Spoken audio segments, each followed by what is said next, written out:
அன்பர்களே, ஆண்டவராகிய இயேசு கிறிஸ்துவின் நாமத்தில் உங்களுக்கு மனம் நிறைந்த வாழ்த்துக்களை தெரிவித்துக் கொண்டு சத்திய வசனம் திருமறை பாட நிகழ்ச்சிக்கு உங்களை அன்போடு அழைக்கிறோம்.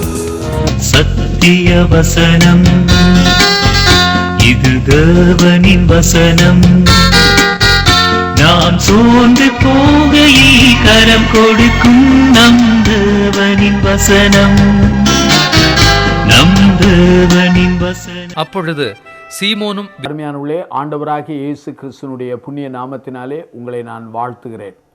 சத்தியவசன நிகழ்ச்சியை காண்கின்ற உங்கள் ஒவ்வொருவரையும் ஆண்டவராகிய இயேசுவானவர் ஆசீர்வதிப்பாராக.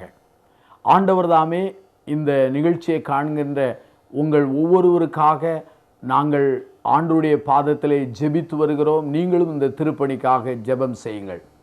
அப்போஸ்தலர் நடவடிக்கைகளின் புத்தகத்திலே ஆண்டவருடைய திருமறை செய்திகளை நாம் தொடர்ந்து கற்று வருகிறோம். இன்றைக்கு அப்போஸ்தலர் நடவடிக்கைகளின் புத்தகத்திலே காணப்பட்ட சீமோன் என்கிற ஒரு பேருடைய 3 பேரை குறித்து நாம் கற்றுக்கொள்ளப் போகிறோம். சீமோன் என்கிற பெயர் என்பது நம்முடைய கிறிஸ்தவ வாழ்க்கையிலே பழக்கமான பரிச்சயமான ஒரு பெயராகும்.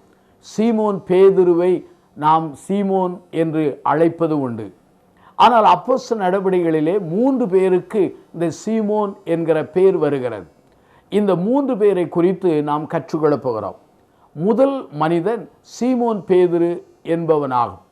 இந்த சீமோன் பேதுரு யார்? ஆண்டவரால் அழைக்கப்பட்டவன், ஆண்டவருடைய அப்போஸ்தலர்களில் ஒருவனாய் காணப்பட்டவன், ஆண்டவருடைய அப்போஸ்தலருக்கு தலைவனாய் அவன் காணப்பட்டவன், ஆண்டவருடைய நெருங்கிய 3 பேர் சீடர்கள் வட்டத்திலே பிரதானமான ஒரு மனிதன், ஆண்டவரிடத்திலே அடிக்கடி கேள்வி கேட்கிறவன், ஆண்டவரிடத்திலே அடிக்கடி வாங்கி கட்டி கொள்ளுகிறவனும் இவன் தான்.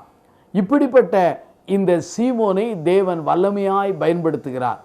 ஆண்டவரை எனக்கு தெரியாது என்று சொல்லி சபித்து சத்தியம் பண்ணின தொடங்கின ஒரு மனிதன். அந்த மனிதனை உயிர் தெழுந்த பிற்பாடு ஆண்டவர் சந்தித்து தம்முடைய தீர்க்கனாக வல்லமையுள்ளவனாக ஆண்டவர் அவனை பயன்படுத்தி வருகிறார். அருமையான என் சகோதர சகோதரிகளே, இந்த அருமையான நாட்களிலே சீமோன் பேதுருவை குறித்து முதலாவது நாம் கற்றுக்கொள்ளப் போகிறோம். அப்போஸ்தலர் நடவடிக்கைகளின் புத்தகத்தை நீங்கள் எடுத்து வாசித்து பாருங்கள். 10ஆம் அதிகாரத்திலே சீமோன் என்கிற ஒரு மனிதனை குறித்து அங்கு வேதத்திலே வாசிக்க முடிகிறது. கொர்நேலியு என்கிற ஒரு மனிதனோடு ஆண்டவருடைய தூதன் சொல்கிறார், நீ யோப்பா பட்டணத்திலே சீமோன் என்கிற ஒரு மனிதனை நீ அழைப்பி என்று சொன்னார். இந்த சீமோன் என்பவன் யார்? ஆண்டவருடைய சீடனில் ஒருவனான சீமோன் பேதுரு என்பவன். இந்த சீமோன் பேதுரு என்பவன் யோப்பா பட்டணத்திலே தங்கியிருக்கிறார். இந்த 10ஆம் அதிகாரம் அப்போஸ்தலர் நடவடிக்கைகளிலே ஒரு திருப்பு முனை அதிகாரம். இன்னும் சொல்ல வேண்டும் என்றால் அது ஊழியத்தின் பாதையிலே தேவனுடைய ராஜ்யத்திலே ஒரு திருப்பு முனை பகுதியாய் காணப்பட்ட ஒரு நிலையாகும். பேதுரு என்பவன் பசி ஏற்படுகிறது. அவன் போஜனத்துக்காக காத்திருக்கும் பொழுது அவன் ஒரு ஞான திருஷ்டி அடைந்தான். அவன் தரிசனத்தை கண்டான். அதிலே ஒரு துப்பட்டி தரிசனம் வருகிறது. அந்த துப்பட்டியிலே வானம் திறந்திருக்கிறதாகவும் 4 முனைகளில் கட்டப்பட்ட ஒரு பெரிய துப்பட்டியை போல ஒரு விதமான கூடு தன்னிடத்தில் இறங்கி தரையிலே விடப்பட்டிருக்கிறதாகவும் அதிலே பூமியில் உள்ள சகலவிதமான 4 கால ஜீவன்களும் காட்டு மிருகங்களும் ஊரு பிராணிகளும் ஆகாயத்து பறவைகளும் இருக்கிறதாக கண்டார். அப்பொழுது தேவனுடைய சத்தம் வருகிறது, எழுந்திருந்து அடித்து புசி என்று.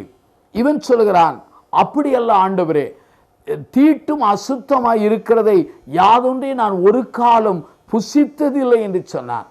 அப்பொழுது தேவனுடைய வார்த்தை சொல்கிறது, தேவன் சுத்தமாக்கினதை நீ தீட்டாக எண்ணாதே. 2ஆம் தரம் சத்தம் அவனுக்கு உண்டாயிற்று. 3ஆம் தரமும் அப்படியே உண்டாயிற்று. அந்த கூடு திரும்ப அது எடுத்து கொள்ளப்பட்டது. இந்த துப்பட்டி தரிசனத்தை பேதுரு என்கிற சீமோன் சிந்தித்து கொண்டே இருக்கும் பொழுதுதான் கொர்நேலியுவினால் அனுப்பப்பட்ட மனிதர்கள் சீமோன் பேதுருவை தேடுகிறார்கள். ஆண்டவருடைய ஆவியானவர் அங்கே கீழே இறங்கி போய் அவர்களை சந்தி என்று சொல்கிறார். விஷயத்தை அறிந்த பொழுது அவர்களை உபசரித்து அவர்களோடு கொர்நேலியு வீட்டுக்கு செல்கிறான். கொர்நேலியு வீட்டிலே போய் நற்செய்தியை அறிவிக்கிறான்.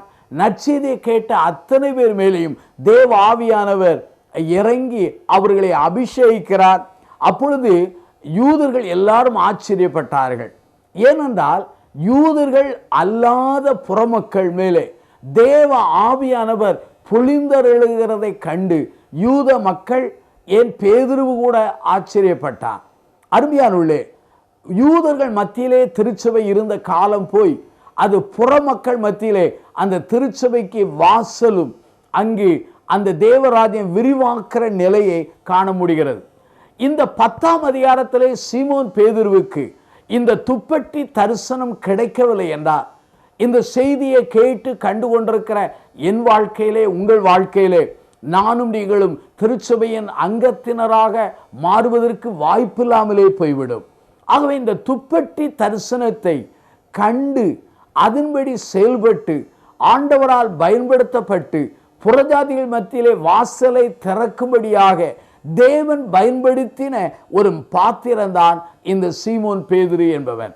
அருமையானவர்களே, உங்கள் வாழ்க்கையிலே ஆண்டவர் உங்களுடைய ஜீவியத்திலே பல திருப்பு முனைகளையும் பல புதிய மாற்றங்களையும் ஏற்படுத்த அவர் வல்லமுள்ளவராக, கிருபை உள்ளவராக இருக்கிறார். இந்த அருமையான சீமோன் பேதுரு ஒரு யூதன். யூதர்களுக்குள்ளே இதை சாப்பிடக்கூடாது, அதை சாப்பிடக்கூடாது என்று சாப்பாடு விஷயத்திலே ஏராளமான கட்டுப்பாடுகள் உண்டு. ஆனால் ஆண்டவர் காண்பித்த அந்த துப்பட்டி தரிசனத்திலே அசுத்தமான விருகுகளை கூட தேவன் அடித்து புசி என்று சொல்வது சாப்பாடு காரியமா என்று எண்ணலாம். அந்த துப்பட்டியினுடைய தரிசனம் சாப்பாட்டுக்குரிய தரிசனம் அல்ல. ஆண்டவர் உடைய கிருபையினாலே இந்த உலகத்தினுடைய எல்லா மக்கள் கூட்டமும் தேவன் அவர்களை பரிசுத்தப்படுத்தி இருக்கிறார். பரிசுத்தப்படுத்தப்பட்ட அந்த ஜனத்தை நீ அசுத்தம் என்று எண்ணாதே என்று சொல்லி ஆண்டவர் முன்னுரைப்பதற்காக, உணர்த்துவதற்காக கொடுக்கப்பட்ட ஒரு அருமையான தரிசனம் தான் இந்த துப்பட்டி தரிசனமாகும். ஆகவே வைராக்கியம் உடையவன், என வைராக்கியம் உடையவன், யூதர்களுக்கு மாத்திரமே நற்செய்தி அல்ல தேவராஜன் சொந்தம் என்று எண்ணுகிறவன், யூதர்களுக்கு அன்றே மற்றவர்களுக்கு நற்செய்தி சென்று விடக்கூடாது என்கிற வைராக்கியம் அல்ல என வைராக்கியம் உடையவன். அப்படிப்பட்ட என வைராக்கியம் உடைய மனிதனை ஆண்டவர் துப்பட்டி தரிசனமாக சந்தித்து எடைபட்டு அதை சிந்திக்க வைத்து அந்த பாதையிலே நடத்தி எல்லா மக்களும் நற்செய்திக்கு சொந்தக்காரர்கள் என்கிற தூர பார்வை, பரந்த பார்வையை அவன் பெற்றுக்கொள்ளும்படியான ஒரு பாக்கியத்தை கொடுத்தார். இதன் மூலமாகத்தான் எல்லா திருச்சபை மக்களும் அங்கே புறஜாதிகளுக்குள்ளே நற்செய்தி அறிவிக்கப்படுகிறதை அவர்கள் ஏற்றுக்கொண்டதை அறிந்து கொள்ள முடிகிறது. ஆகவே இந்த சீமோன் பேதுருவின் வாழ்க்கையிலும் கற்றுக்கொள்ளுகிற காரியம் என்ன? வைராக்கியங்களை உடைத்து அவர் கிறிஸ்துவின் நற்செய்தியை பரப்புவதற்கு இந்த துப்பட்டி தரிசனத்தின் மூலமாய் ஆண்டவர் சீமோன் பேதுருவை சந்தித்தார். உங்கள் வாழ்க்கையிலே வசனத்தின் மூலமாக அல்லது வார்த்தையின் ஊடாக, செய்தியின் ஊடாக சந்தித்து பல்வேறு விதமான தேவையற்ற அவசியமில்லாத சில உலக மாம்ச சம்பந்தமான சில வைராக்கியங்களோடு நீங்கள் வாழ்ந்து கொண்டிருக்கலாம். இவைகளை உடைத்து ஆண்டவர் உங்கள் சின்ன வட்டத்தை நொறுக்கி ஒரு பரந்த அல்லது தேவராஜ்யத்துக்கென்று பயன்படுவதற்கு உங்களுக்கு தரிசனத்தையும் தம்முடைய தொடுதலையும் உங்களுக்கு தரக்கூடும். அப்படி தரும் பொழுது நீங்கள் எதிர்த்து நிற்காதிருங்கள், தேவனுடைய வார்த்தைக்கு இடம் கொடுங்கள். ஆகவே தான் முதல் சீமோன் யார்? சீமோன் பேதுரு. இது அப்போஸ்தலர் நடவடிக்கைகளில் கற்றுக்கொண்ட ஒரு காரியம் என்ன? அது துப்பட்டியின் காரியம், தரிசனம் என்று சொல்லலாம். இரண்டாவது இன்னொரு மனிதனை குறித்து சொல்கிறேன். அப்போஸ்தலர் 8ஆம் அதிகாரத்திலே ஒரு மனிதன் அங்கே சமாரியாவிலே அங்கே பிலிப்பு என்பவன் அவன் பிரசங்கித்து கொண்டிருக்கிறான். அந்த பிரசங்கித்து கொண்டிருக்கும் போது அற்புதங்கள் அடையாளங்கள் நடைபெறுகிறது. அந்த சமயத்திலே நடந்தது என்ன? அங்கு சீமோன் என்கிற ஒரு மனிதன் இருந்தான். அவன் மாய வித்தைக்காரன். அதே சமயத்திலே தன்னை பெரியவன் என்று சமாரிய நாட்டினுடைய ஜனங்களை பிரமிக்க பண்ணின ஒரு மனிதன். அப்படிப்பட்ட ஒரு மனிதனாய் காணப்பட்ட அந்த மனிதன் அந்த பிலிப்பு செய்த அற்புதங்களை அடையாளங்களை கண்டு பிரமித்தான், விசுவாசித்தான், திருமுழுக்கு பெற்றான் என்று வேதவசனம் சொல்கிறது. அருமையானவர்களே, அப்போஸ்தலர் 8ஆம் அதிகாரத்திலே 13 நீங்கள் வாசிப்பீர்களானால் சீமோன் விசுவாசித்து அவன் ஞானஸ்நானம் பெற்று பிலிப்புவை பற்றி கொண்டான் என்று திருமறை சொல்கிறது. அருமையான என் சகோதர சகோதரிகளே, ஆண்டவருடைய கிருபையினாலே இந்த இரண்டாவது சீமோனை குறித்து சொல்ல விரும்புகிறேன். இவன் விசுவாசித்தவன், திருமுழுக்கு பெற்றவன், திருப்பணிவிடைக்காரரை பற்றி கொண்டு அந்த ஐக்கியத்தில் இருந்த ஒரு மனிதன். அப்படிப்பட்ட ஒரு மனிதன் அந்த பிலிப்பில் நடந்த அந்த எழுப்புதலை அவன் கண்டவன். இந்த எழுப்புதலின் விளைவாக அங்கு எருசலேமிலிருந்து திருச்சபையார் எங்கே அருமையான பேதுருவையும் அதே சமயத்திலே மற்றவர்களையும் பேதுருவையும் அங்கு அனுப்புகிறார்கள். அப்போஸ்தலர் 8ஆம் அதிகாரத்தை நான் வாசிக்கிறேன். பேதுருவை யோவானை அனுப்புகிறார்கள். பேதுரு யோவானு வந்து அந்த சமாரிய பட்டணத்தில் விசுவாசிகள் மேலே தலையிலே கை வைத்து செபித்த போது அவர்கள் பரிசுத்த ஆவியினுடைய அபிஷேகத்தை, ஆவியின் நிறைவை பெறுவதை இந்த மனம் திரும்பின அந்த சீமோன் என்பவன் கண்டான். உடனே பணத்தை கொண்டு வருகிறான். அப்போஸ்தலருடைய பாதத்தில் வைத்து அவன் சொல்கிறான், நான் யார் மேலே கைகளை வைக்கிறேனோ அவர்களுக்கு இந்த பரிசுத்த ஆவியை பெறத்தக்கதாக இந்த அதிகாரத்தை எனக்கு தர வேண்டும் என்று சொன்னார். உடனே அந்த சமயத்தில் தான் பேதுரு அவனை பார்த்து கண்டனம் பண்ணுகிறதை அறிந்து கொள்ள முடிகிறது. இந்த சீமோன் விசுவாசித்தவன், இந்த சீமோன் திருமுழுக்கு பெற்றவன். ஆனால் அவனுடைய வாழ்க்கையிலே விசுவாசமும் திருமுழுக்கும் வெளிப்படையாக இருந்தது. ஆனால் உள் வாழ்க்கை அவனுடைய விசுவாச வாழ்வுக்கு ஏற்றபடியாகவும் இல்லை. அதே சமயத்திலே அவனுடைய வாழ்க்கையானது அவனுடைய திருமுழுக்கை பெற்றுக்கொண்டதற்கு அடிப்படையாகவும் இல்லை. பாருங்கள், அவனுடைய வாழ்வை குறித்து பேதுரு சொல்கிறார், தேவனுடைய வரத்தை பணத்தினாலே சம்பாதித்துக் கொள்ளலாம் என்று நீ நினைத்தபடினால் உன் பணம் உன்னோடு கூட நாசமாய் போக கடவுது என்று சொன்னார். ஆகவே இவனுடைய வாழ்க்கையிலே இந்த சீமோன் என்பவன் விசுவாசித்தாலும் திருமுழுக்கு பெற்றாலும் அவனுடைய மனப்பான்மை தவறான மனப்பான்மை. பணத்தினாலே தேவன் கொடுக்கிற அந்த அதிகாரத்தை பெற்றுக்கொள்ளலாம் என்று அவன் தவறாக எண்ணினான். பிரியமான என் சகோதர சகோதரிகளே, இந்த 21ஆம் நூற்றாண்டிலே பலர் எண்ணுகிற காரியம் என்ன? பணத்தினாலே, பண பலத்தினாலே தேவனுடைய அதிகாரத்தை வல்லமையை பெறலாம் என்று பலர் எண்ணிக்கொண்டிருக்கிறார்கள். ஆனால் அது மிக தவறான காரியம்.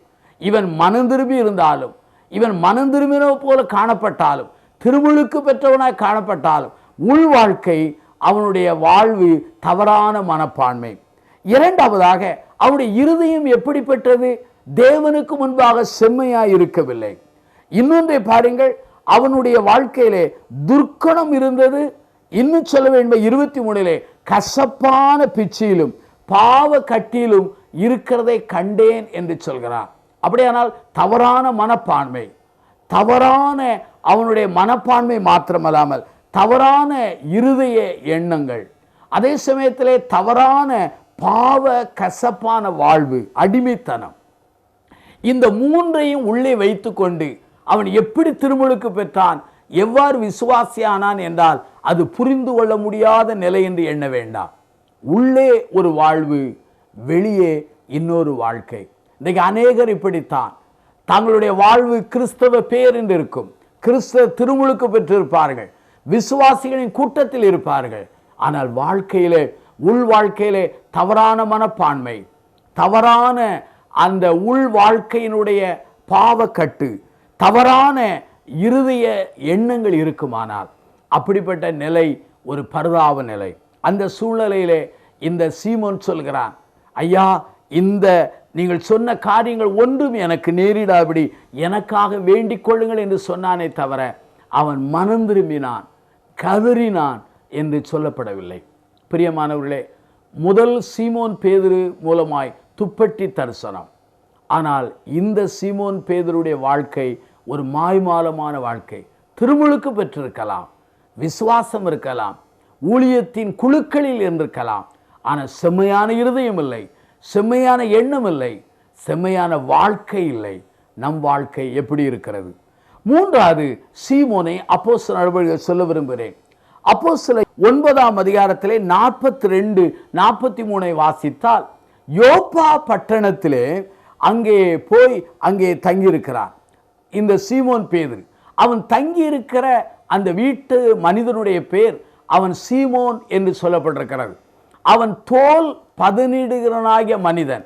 அவன் வீட்டிலே இந்த சீமோன் பேதுரு அநேக நாட்கள் தங்கியிருந்தார். இந்த சீமோனை, யோப்பா பட்டணத்து சீமோனை குறித்து அதிகமான வேத வார்த்தைகள் இல்லை.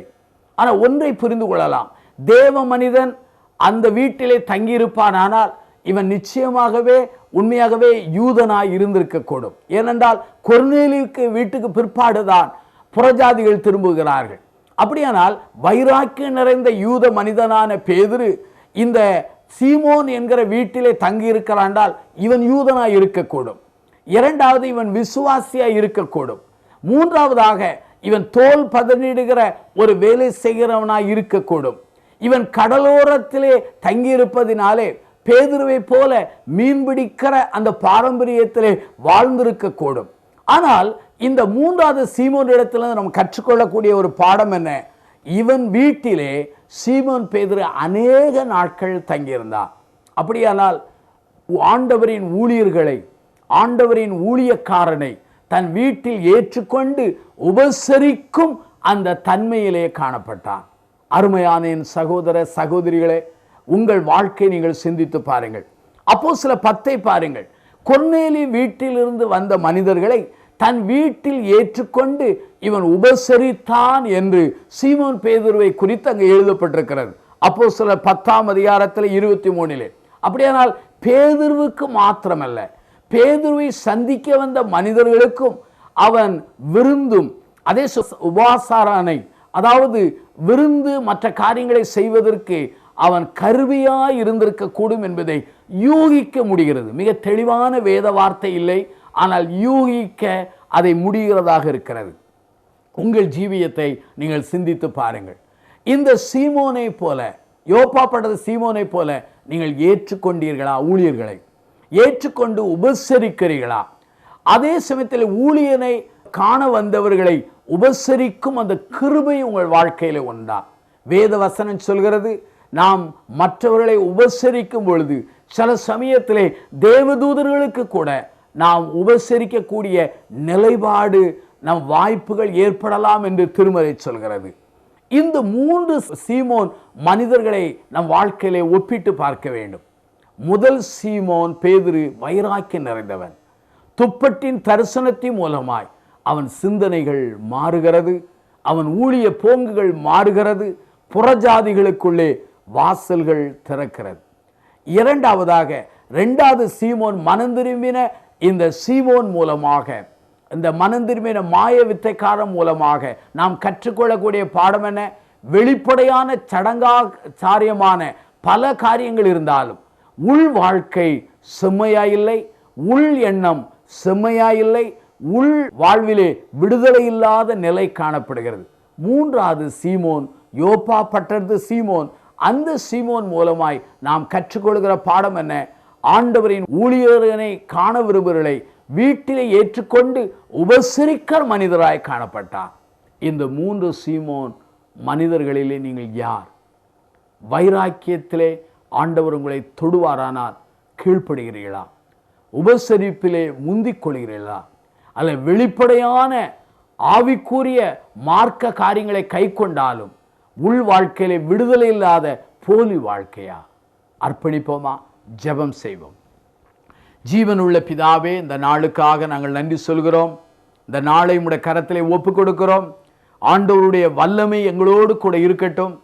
இந்த 3 சீமோன்களை நாங்கள் சிந்தித்தோம். அதன் மூலமாய் எங்கள் வாழ்க்கையிலே நீங்கள் எங்களுக்கு கற்றுக் கொடுத்த இந்த வேத போதனைக்காக நாங்கள் நன்றி சொல்கிறோம். நல்ல சீமோனாக, நல்ல மனிதனாய் மாறி எங்கள் வாழ்க்கையிலே வெற்றி சிறக்க உதவி செய்யும். வெளிப்படையான வாழ்க்கையை போல உள் வாழ்க்கையும், உள்ளான வாழ்க்கையை போல வெளிப்படையான வாழ்க்கையும் சரியாய் அமைய எங்கள் உதவி செய்யும். எல்லாவற்றையும் உம்முடைய கரங்களில் ஒப்பு கொடுக்கிறோம். யார் யார் தங்களை அர்ப்பணிக்கிறார்களோ அவர்களை ஆசீர்வதியும். இயேசுவின் மூலம் ஜெபிக்கிறோம் பிதாவே.